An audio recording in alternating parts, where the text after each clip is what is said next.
Assalamu alaikum. Men бүгүн өзүмдүн оюмдагыны айткым келди. Адамдын башына жаман келбей эле койсун. Өлүм житим келбей эле койсун. Мына Казакстанда биздин өзүбүздүн эле жакын өлкөдө Шерзат деген инибиз кайтыш болгон экен. Мындайча айтканда туусканыбыз.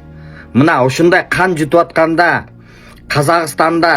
Казакстандын тили менен айтканда анчысы болобу, элге таанымал жылдызы болобу, ушунчалык подписчиги миллион чапчыган, подписчиги көп, өзүн аябай жылдыз сезген адамдар адам менен адам болосуң дейт.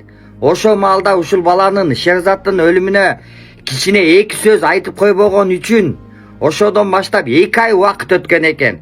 Ошон үчүн мына Казакстандын эли, мына менин колумда Казакстандын желеги, мына Казакстандын эли отписка болуп чыгып кетип атат. Мен Казакстандын элине кошулам. Элдин башына кыйынчылык келгенде таанымал болосуңбу? Эл үчүн күйөсүңбү? Анда оюңду айтып чыксаң болот. Ошон үчүн менин айтайын дегеним жакшылап угуп койгула. Мына TikTok'то сөгүнгөн, сагынган, эки-экиден айтышкан адам көбөйдү. Негативке аябай мындай өзүбүзчө кино, өзүнчө эле кино. Муну айтсаң сөз түгөнбөйт. Биз энеден туулганбызбы же эшектен туулганбызбы? Мен ошого таң калам. Жада калса өлүп калган энесин алып чыгып алып сөгүп атышат. Өзүбүздүн Чыңгыз Айтматов айтып кеткен сөзү күндөн күнгө адам болуу дейт. Биз адам болбой эле эки-экиден сөгүшүп атабыз. TikTok'ту жакшы жакка колдонсок болот. Мына дагы айтып кетейин, Исхак Разаковдун сөзү айтылган. Сен таза болсоң, коом таза болот дейт. Бизде коом таза болбой атат.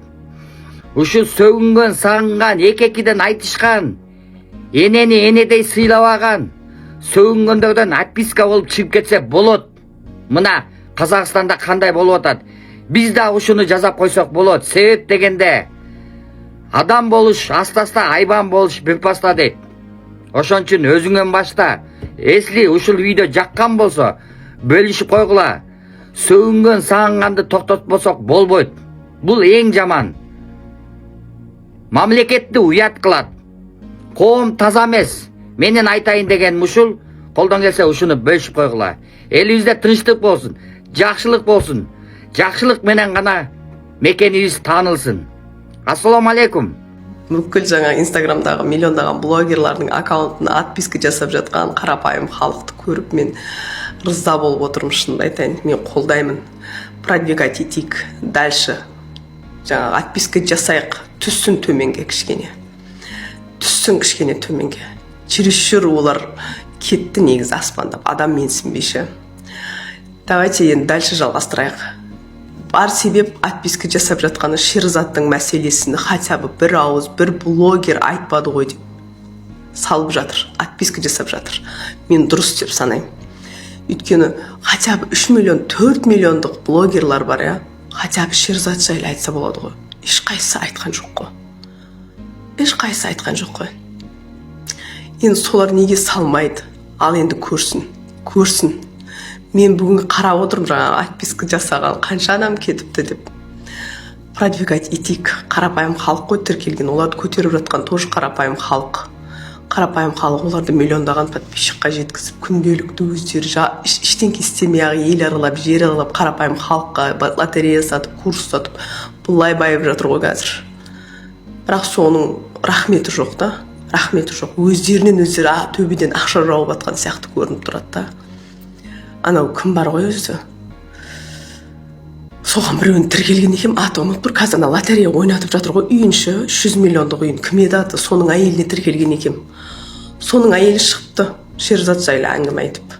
Біздің қолымыздан ештеңке келмейді ғой. Біз қарапайым халықпыз ғой. Жай ғана аудиториямыз болмаса, анау жыламсып бар ғой, мияулап. Вообще ұнамайды сол қатыншы маған. Білмеймін, почему-то соған тіркеліп баппын.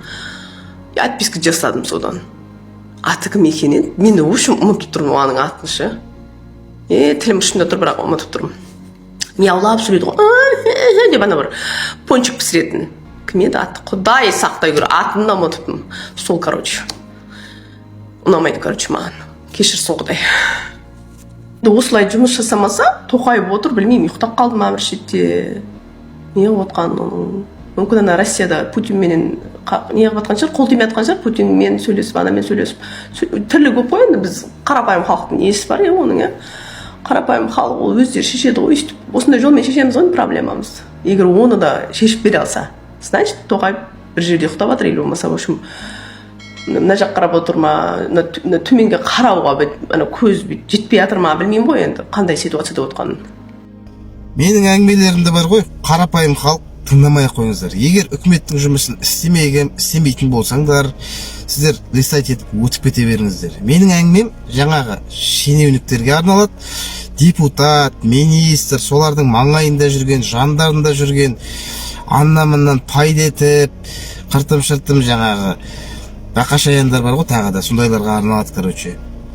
Мына сіздер жайлап өздерінің қолдарыңмен бар ғой, негізі елді жоғалтып атсыңдар. Сіздердің қолдарында көп нәрсе бар да, уақытылы түзей қоятын, бір отан үшін, ел үшін деген сияқты бір шешімдер қабылдау керек болған кезде, сол кезде бір сәтке болса да бір кішкене ойланыңыздар. Мысал үшін менің айтқым келетіні да бір нәрсе бар ғой, бізде кез келген затты алып қарасаң, бәрі де шетелдікі. Бізде өзімізде бір дұрыс нәрсе шықпайды, шықса да конкуренцияға шыдамайды. Жаңағы бізде тек қана өзіміздің малымыз, жаңағы егініміз, басқа ештеңе қалған жоқ. Қазір мұнайды әңгіме етіп қалшы, мұнай шетелдік болып шығады. Қарапайым өзіміздің жеп жүрген Қазақстан шоколад деп мақтанып Қазақстанда шығатын болар деп ойлап жүрсем, оны қарасам, олда да Китай жаңағы затет Южный Кореяда шығарған бір нәрсе хозяйны сояқтан бітті. Сондай. Енді өзімізде вообще ешқандай ешнәрсе дамып жатқан жоқ та. Білем ғой мен, қаншалықты депутат болсаң да, министр болсаң да, по-любому кеште жатып алып TikTok қарайсыңдар ғой. Сол TikTokты қарап отырып ойланыңдар. Мүмкін Instagramға да салып қоярым бұл әңгімені. Кішкене қолдарында билік бар кезде, бір нәрсе істей алатын кезде істеңдер, шығып айтыңдар, немесе өтірік тупить етіп шығасыңдар келіп. Бір сұрақ қойса 10 түрлі қылып жауап беріп, адам түсініксіз кілең жауаптар кілең. Мына қарапайым халыққа айтар едім, айтқанмен де ол ештеңе өзгермейді. Тек қана комментариймен қалады, осы жерден осылай болады. Немесе оларға айтқанның өзінде де, мысалға, қазір отырып алып, олар министр болғанша қашан? Қазір менің әңгімемді тыңдап, бір кезде министр болсам түзейім, депутат болсам осының бәрін түзейім деген адам, ол біз уақыт жойып аламыз. Қазақстанда Қазақстанның мүддесін ойлап атқан шенеунік жоқ. Ол сырттай көрінеді бәрі. Сіздер бір подпистеп, шамалы ақшаларымды алып алып, бір нәрселерді кәдімгі түбегейлі жоқ қылып атсыздар да. Бүкіл республиканың позициясын жоғалтып атсыздар да. Ойланыңдар.